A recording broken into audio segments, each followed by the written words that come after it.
Surely you can't be serious. I am serious. And don't call me Shirley. Alright, ladies and gentlemen, it's Rowdy Ron here, live on the internet with the one, the only, it's a Wrestle Talk exclusive, folks.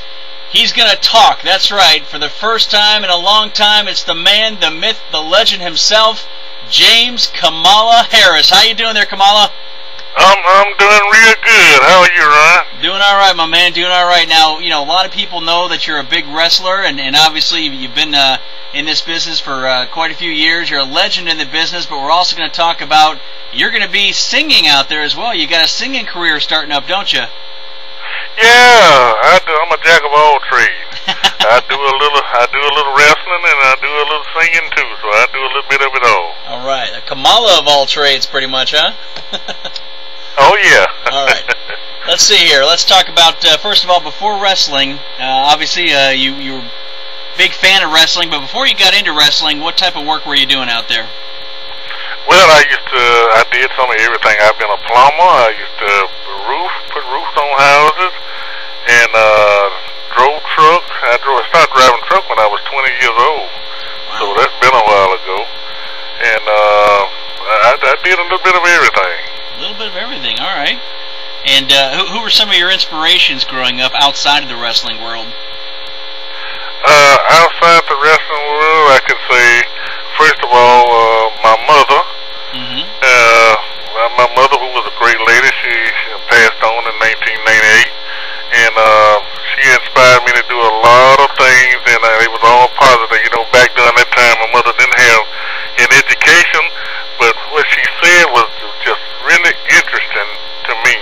You know, to be all you can be. Mm-hmm. Go to school, get your lesson, eat your vitamins, and, go to church, and things like that. So I'm a big fan of my mother's. Good. It's always good to have a positive role model in your life, and I'm sure it's helped you out all throughout your life, hasn't it? Oh, it has. Yep. I bet right when you were ready to give up, Mom's voice just popped in your head there, and you kept on going, huh? I kept right on going. All right, let's talk about when you first broke into the business here. Who was your first match with, and who helped train you there? Bobo was here. It's back when I was living in Michigan. I couldn't find a job, so I was telling my sister's boyfriend, I said, I ought to go and wrestle. I didn't mean it. And so I was living in Ben Harbor, Michigan, so he said, well, he turned around, he hit his brake and turned around and took me to Bobo Vazier's house. But Bobo wasn't home, and I was kind of glad of it. And then he took me to one of Bobo's best friends, which was Tiny Tim Hampton at that time. Mm-hmm. And they started working with me and training me and going on. I traveled with Bobo a little, and then after that, it came a big snow, and I don't like snow, so I moved back to Arkansas and started training down around Memphis, and my first match was with the Great Mephisto. Great Mephisto. Back in 1978. Wow. And you've had an illustrious career ever since then. Hard to believe, huh? Been a long time, my friend. Been a long time. Oh, yeah, almost 30 years. Wow. And that's good. And you're still going out there, too, working the independents? Yeah, I'm still in demand. So I do a lot of independent shows. Mostly every weekend I'm somewhere. That's good. And I also saw that Vince has been using you quite a bit off and on this year, huh? Well, not this year. My last match I did with Vince been over a year ago. About a year ago. Okay. It was. I think it was around June.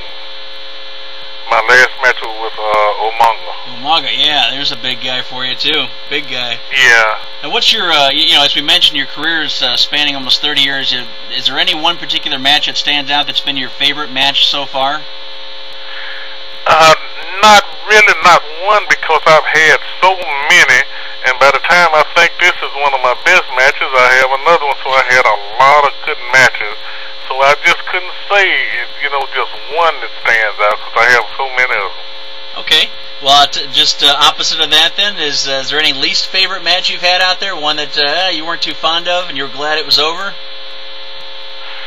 I have had those, but only with some of the guys that I hate to call them job guys, but the guys were there to do favors for me, to make me look good, like that. Other than that, no. The one's kind of green behind the ears as well, I bet, huh? Right. Now, what's been your, I've talked to you before. I know there's one, actually quite a few that you've mentioned to me here. Is there one particular experience in wrestling that's been the greatest experience for you? With one, I didn't understand the question. Well, like, I know when he slammed Andre the Giant, I know that had to be a great experience for you. Would you say it's probably one of your favorite experiences to happen in wrestling? Not matches, but experiences. Yeah, I can say that because it was called in the ring. It wasn't planned. Mm-hmm. It was called in the ring, and when Andre said, "Slam me, boss," I said, "What?" Slam me, boss, and I slammed him.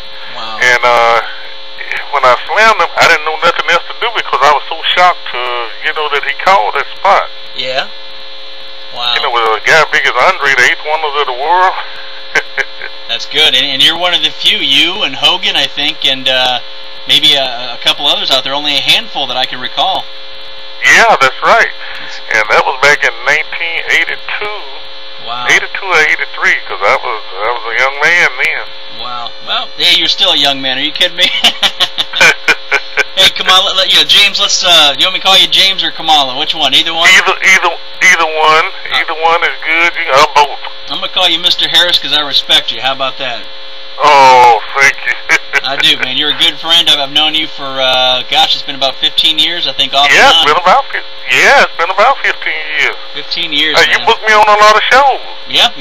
Worked with you, worked against you, and just right. Worked on some shows going all the way back to the Cleveland days, Cleveland, Ohio. Yeah, right. For Great Lakes Wrestling. Great Lakes Wrestling. You remember that, don't you? I remember it real well. Hey, let's talk about today's wrestlers. When I worked in Ohio Valley, and of course nowadays, especially after the Chris Benoit incident, there's been a lot of bad publicity. People talking about the wrestlers. They're just abusing their bodies with steroids and painkillers. And what's your opinion of all that stuff? Well, I saw them do it when I was there. It's worse now, but I saw them do it when I was there. And myself, speaking for myself, I have a clear conscience of me doing anything like that because I never done it, but I've seen it done so many times when I was there, giving each other shots, drugs, and all kind of stuff. I saw everything when I was in the WWF. Wow. Yeah, it's pretty sad now. I mean, a lot of these guys just feel like in order to get that big... in fact, Bret Hart just talks about it in his book that's just been released, that he talks about finally admitting the fact that he needed to take steroids because he saw guys like Davey Boy Smith and Dynamite Kid that were going past him making more money because of what they were doing. Yeah, so he felt the need to do that. Yeah, it was pretty sad. He finally opened up a whole chapter on it and talks about his abuse with steroids, so it's pretty sad. I wrestled Bret Hart many times, and he's a real sweetheart, a real sweet guy, and I have nothing but good things to say about Bret, but I didn't know he was on steroids. Well, I don't think I have to come up and tell you that I'm on steroids. Yeah. But, well, he kept it hidden, and I think he's just now wanting to clear his conscience, and that's why he wrote a book and talks a lot about the ins and outs and the things that he's experienced, back with his dad, Stu Hart, and back in the Calgary days, and right. Of course WCW, WWF. So yeah, it was pretty interesting stuff. So anybody out there wants to pick up that book, check that one out. We gotta get a book from you. How come you're not writing books? I wrote a book and I just never got it published. Never got it published? I never got it published, so but I'm gonna give it another shot. All right, yeah, do that, my man. Do that. Anything I can do to help you, you let me know. We'll get a book out there. I sure will. The Kamala Book of Wrestling. All right, hey, let's talk about besides wrestling, as we mentioned at the beginning of this, you're pursuing a singing career, and I want to hear how that's going for you. How long you been doing that, and how's it going? Well, I haven't been doing it very long. I think I started around 2002 or 2000, last part of 2002. 2003. I just started, I always have liked music and singing, so I was just trying to, humming along with songs, and so it sounded pretty good, and I guess I just kind of concentrated on what I was doing, and when I knew anything, I had me a keyboard, and started writing a few songs, and all of my songs that you hear, they are original. I wrote them all myself, and I sing them all myself. Wow.